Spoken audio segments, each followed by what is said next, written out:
ಬಿದ್ದಂಗ ಸೂರ್ಯನ ಕಿರಣ ಐಸುನ ಸ್ವಂಟ ಸಣ್ಣ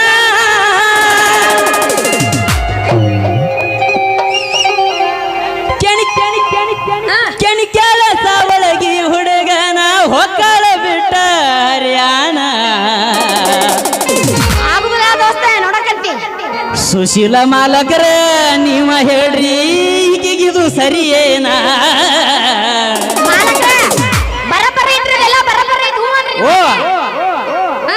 ಓ